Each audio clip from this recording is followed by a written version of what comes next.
qué está pasando en Estados Unidos y por qué es tan importante que conversemos sobre lo que está pasando en ese país en los primeros casi 15 días de gobierno de Joe Biden. Es por supuesto lo que vamos a estar conversando ahora con Miguel Ángel Fernández, investigador de la Facultad de Gobierno de la Universidad del Desarrollo, que está en contacto con nosotros desde Boston. Miguel Ángel, ¿cómo estás? Muy buenos días acá.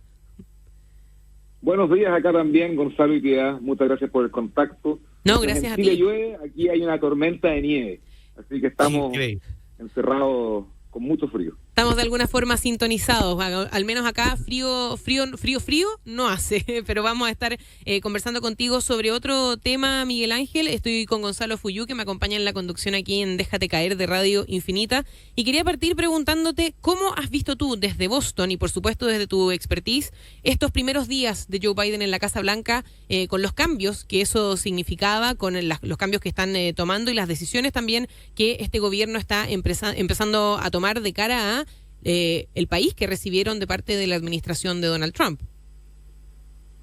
Es impresionante el ambiente, cómo ha cambiado, pero el punto de inflexión es el 6 de enero.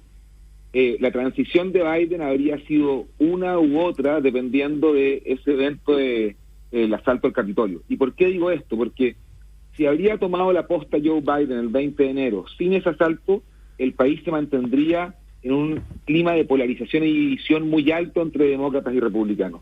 Pero a partir de lo que pasó en el Capitolio y en Washington, ocurrió que el Partido Republicano se dividió en dos partes. De hecho, ahí lo que pasa es que el apoyo a Trump pasa de 80% entre los republicanos a 50% en los días posteriores al asalto, y eso de alguna manera marca esta pauta y marca la fuerza con la cual Joe Biden llega al gobierno, y también la capacidad que tiene de moverse con ciertos grupos más moderados de los republicanos. De hecho, hoy día va a haber una reunión entre un grupo de 10 senadores republicanos y la administración de Biden para poder comenzar a negociar el paquete de alivio de COVID, que son prácticamente $2 trillones americanos, lo cual hay que agregarle 3 ceros más para poder traspasarlo al número que conocemos en Chile. Es una increíble cantidad de dinero. Miguel Ángel, sobre estos primeros días de Biden hay muchísimos decretos en muy poco tiempo, de hecho una cifra más o menos récord, y lo que yo te quería preguntar, ¿cuánto de esto tiene que ver con algo ideológico, con la convicción ideológica de un gobierno que tiene una línea, bien sabemos, muy distinta a la de Donald Trump, pero cuánto tiene que ver lo simbólico, de enterrar lo que fue la era de Donald Trump?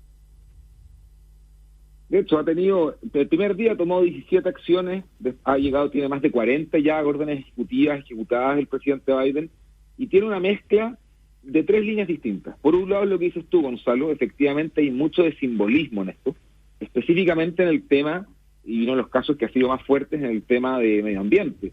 Hay políticas que son claras, por ejemplo, parar la construcción de Keystone, que era una línea de petróleo que unía a Canadá con Estados Unidos, y a la cual el gobierno canadiense, de hecho, le pidió a la administración de Biden más tiempo para hacer su caso de por qué había que construirla. El caso del Acuerdo de París igual. En otros ambientes más culturales, uno tiene, por ejemplo, lo que hizo Biden de desechar las leyes antiaborto o las órdenes ejecutivas antiaborto, específicamente el financiamiento a Planned Parenthood. Y al mismo tiempo tú tienes cosas como el efecto del coronavirus y la nueva fuerza de trabajo que tiene Joe Biden. ¿Y por qué ocurre esto? Porque Joe Biden ingresa, aun cuando tiene mayoría en el Senado, porque están empatados a 50, y ahí el vicepresidente se transforma en el presidente del Senado y dirime los empates. Lo que ocurre de fondo en Estados Unidos es que Joe Biden tiene que manejar con mucha cautela la agenda legislativa, porque lo que se tiene agrupado en este momento el gobierno es de poder generar empleo. De hecho, los datos de diciembre muestran que los empleos para los hombres aumentaron en 18.000. El problema es que la brecha de género sigue aumentando en Estados Unidos en términos de la actividad económica, con las mujeres perdiendo casi 200.000 empleos. ¿Y por qué digo que tiene que ser cauteloso? Porque tiene poco espacio Joe Biden para equivocarse en un año en el cual necesita recuperación económica, y que aparte el tema de la vacunación en Estados Unidos va mucho más lento de lo planteado. Joe Biden se autoimpuso 100 millones de vacunaciones en los primeros 100 días, un par de días después dijo vamos a llegar a 1.5 millones diarios, y lo que ha ocurrido es que la descentralización del sistema sanitario en Estados Unidos, donde los estados toman decisión, ha puesto una gran presión sobre estados que no han podido responder y tener la logística suficiente para llevar a cabo un plan de vacunación tan ambicioso. Entonces, es muy complejo la llegada de Biden, porque tiene que mantener contento al sector moderado de los republicanos y a un sector de la ala progresista de los demócratas que ha tomado mucha fuerza. Miguel Ángel, bueno, conversamos con Miguel Ángel Fernández, investigador de la Facultad de Gobierno de la Universidad del Desarrollo, que se encuentra en contacto con nosotros desde Boston, analizando lo que ha sido esta llegada de Joe Biden al poder en Estados Unidos. Yo te quería llevar un poco sobre esos cambios que tú mencionabas, esas acciones que ha tomado Joe Biden y que ha priorizado en sus primeros días. Se encuentra, tú mencionaste alguna de ellas, pero la lucha contra la pandemia ha sido, por supuesto, uno de los temas más importantes y de los que hizo también parte de su campaña.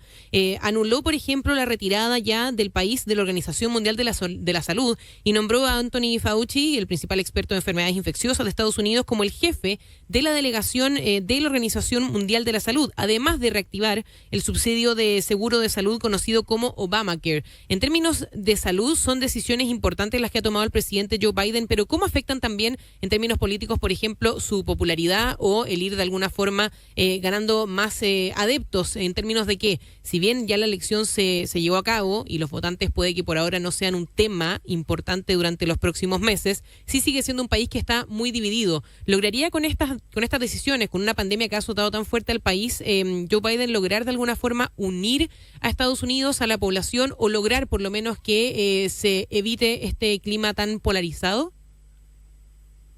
Voy a ser muy honesto contigo, Pia. Yo veo poco espacio Joe Biden para poder unir a un Estados Unidos que está culturalmente muy dividido.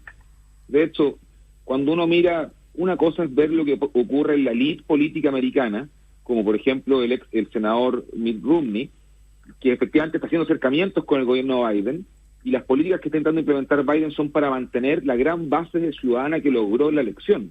O sea, Biden le fue muy bien en términos de latinos en algunos lugares, en términos de asiático-americanos, de afroamericanos, ¿no es cierto?, en Pensilvania. Tiene que mantener esa coalición que tiene, que es una coalición muy compleja de mantener porque tiene demasiadas necesidades y es demasiado diversa. Pero lo que ocurre realmente es que tenemos una situación en Estados Unidos de batalla cultural, de división, de polarización, que ya pasó de lo emocional y se instaló, que tiene, por ejemplo, al estado de Ohio discutiendo en su legislatura local que hay que establecer el día estatal para Donald Trump, para celebrar sus logros, que es algo que probablemente uno no lo ve en las primeras noticias, pero y uno empieza a buscar casos y en ciudades, en pueblos, en condados suburbanos aparecen cuestiones bastante parecidas de eso. Cuando uno mira la prensa norteamericana, programas como canales como Fox News, por ejemplo, uno se da cuenta que el tono de los animadores de televisión, de los comentaristas políticos, va hacia la idea de están arrasando con la cultura tradicional americana, y las políticas de Biden lo que están intentando hacer es instalar una mayoría para aplacar los valores americanos tradicionales. Y en ese sentido, la división americana es mucho más profunda de lo que Biden va a lograr sanar, porque además el presidente actual tiene un desafío electoral en 2 años más. Recordemos que la totalidad de la Cámara Baja y 1/3 del Senado se renuevan 2 años más, y si Joe Biden no logra mantener las mayorías ahí, lo que va a ocurrir efectivamente es que va a dejar el paso abierto para que Donald Trump o alguno de sus aliados pueda tener una candidatura exitosa en 2024. Entonces es muy compleja la situación de Joe Biden, y por eso, por ejemplo, el aumento de impuestos que prometió no tiene mucho espacio, tiene que recuperar la economía primero, y al mismo tiempo el techo de la deuda, que hasta el momento Wall Street y la banca federal ido bastante bien, va a seguir aumentando porque necesita hacer políticas de reactivación económica y tiene muy poco espacio, porque además el efecto del coronavirus y la política nueva de Biden es una política que cuesta mucho dinero y que requiere transferencias del Estado central a los estados. Entonces la situación es mucho más compleja de lo que en el discurso parece, y la división americana es probable que se mantenga y se instale, de hecho, durante los próximos años. El impeachment de Donald Trump es clave en qué va a ocurrir, de hecho, en esa división republicano-demócrata. Estamos hablando con Miguel Ángel Fernández, investigador de la Facultad de Gobierno de la Universidad del Desarrollo desde Boston, para hablar de los primeros días de Biden. En la misma línea de lo que vienes hablando, de esta división que hay en la población de Estados Unidos, se ha hablado, y cito textual a Lynn Ross, una profesora de política pública de la Universidad de Georgetown, de una sensación de luna de miel en estos primeros días de gobierno de Biden. En ese sentido, y en la línea de lo que venías diciendo, Miguel Ángel, de esta grieta que pueda existir en Estados Unidos, esta gran cantidad de decretos que ha iniciado rápidamente Biden en esta supuesta luna de miel, ¿te parece que es inteligente en ese sentido, dado los tiempos que se están viviendo en este comienzo de gobierno?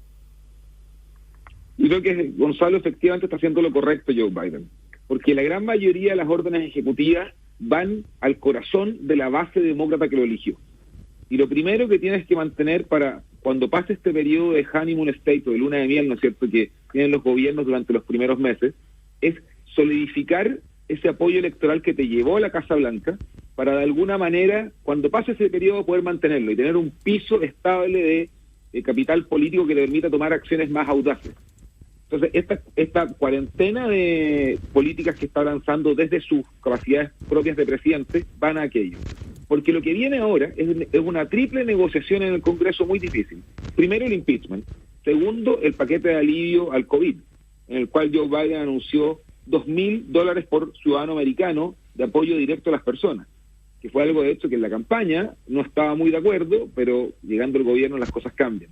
Y el tercero que tiene que ver muy fuerte Joe Biden es el tema de inmigración. Hay una alta expectativa de acuerdo al DACA, de hecho, que es el acta de los soñadores, como se le dice en Estados Unidos, y ahora tienen que empujar una agenda de inmigración que es muy importante para estados clave, como por ejemplo Arizona, pensando en 2 años más.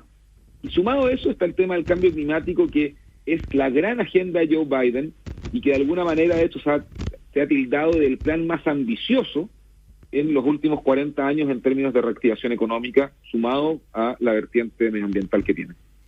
Miguel Ángel, para ir cerrando la conversación, yo quería que, si bien hemos estado hablando de lo que sucede con Joe Biden, en particular en estos primeros días de su gobierno y esta especie como de luna de miel de la que Gonzalo y tú estaban recién comentando, yo te quería llevar un poco para ir cerrando a lo que está pasando con el presidente Donald Trump. Se viene este segundo juicio político en su contra, ha contratado nuevos abogados. ¿Qué podemos esperar de este juicio político en cuanto a cómo se conforma también el Congreso norteamericano en estos momentos?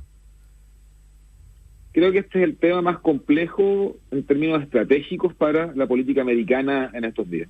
¿Y por qué lo digo? Porque si es muy difícil que el impeachment pase en el Senado porque necesitan 2/3 de los senadores. Y la discusión al interior del Partido Republicano, aun cuando no me cabe duda que algunas figuras como Mitt Romney van a votar a favor del impeachment, es ¿qué ocurre si le quitamos a Trump, ¿no es cierto?, si hacemos el impeachment contra el presidente Trump y acto seguido los demócratas votan una segunda orden para quitarle la calificación para ser candidato a cargos públicos? Que no es lo mismo, el impeachment y la calificación de honor son 2 cosas distintas en Estados Unidos. Entonces, la pregunta es qué va a pasar con la base, qué va a pasar con el partido y en qué vamos a transformar a Donald Trump.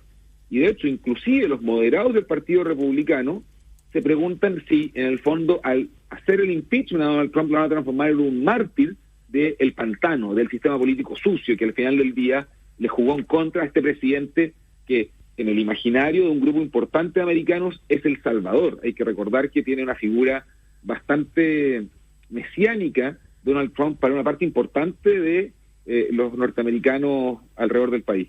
Y en ese sentido lo que ha hecho Donald Trump primero fue trasladarse a Florida, segundo perdió a su abogado más importante y contrató un staff nuevo.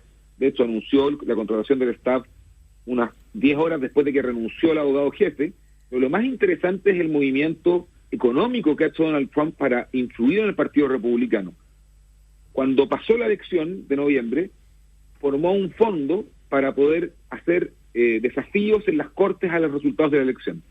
Pero la verdad lo que formó Donald Trump fue un Comité de Acción Política, un PAC, como se le llama en Estados Unidos, que recaudó casi $400 millones para accionar políticamente al interior del partido. Y ahí está la clave, de hecho, de por qué los republicanos probablemente no van a aceptar el impeachment contra Donald Trump, porque van a perder un capital no solamente de dinero, sino que una figura pública de cara a la estrategia de las elecciones del 2022. Y en ese sentido, de hecho, hay voces al interior del partido que están intentando generar un PAC contrario. El proyecto Lincoln, de hecho, lo intentó durante la campaña, pero la verdad las cosas es que como le dicen en Estados Unidos, la base, los grassroots, las personas a pie, siguen apoyando fuertemente a Donald Trump. el 50% de los republicanos lo apoya, lo cual en términos de población se traduce más o menos a un 15% de la población. Y esos son los que le dan dinero a Donald Trump para generar esta maquinaria político-electoral que le permita seguir influyendo al interior del partido. Bueno, interesante cómo el expresidente Donald Trump sigue siendo y seguirá siendo una figura importantísima en la política norteamericana. Vamos a estar muy atentos a cómo se va a desarrollar este juicio político, este nuevo impeachment en contra del expresidente Trump. Todavía la costumbre, cuesta todavía decirle expresidente. Estábamos tan acostumbrados a un personaje tan especial también, ¿no? Como presidente de uno de los países, si es que no el país o la potencia más importante o más influyente del mundo en estos momentos. Miguel Ángel Fernández, investigador de la Facultad de Gobierno de la Universidad del Desarrollo, desde Boston, conversando con nosotros. Esperamos poder volver a retomar el contacto contigo para seguir analizando lo que sucede en la política estadounidense. Muchísimas gracias por tu tiempo. Gracias, Miguel Ángel. Muchísimas gracias, Pía, y saludos a Gonzalo, gran fan del balón, así que muchas gracias. Abrazo grande, Miguel Ángel. Que estés muy bien. Son las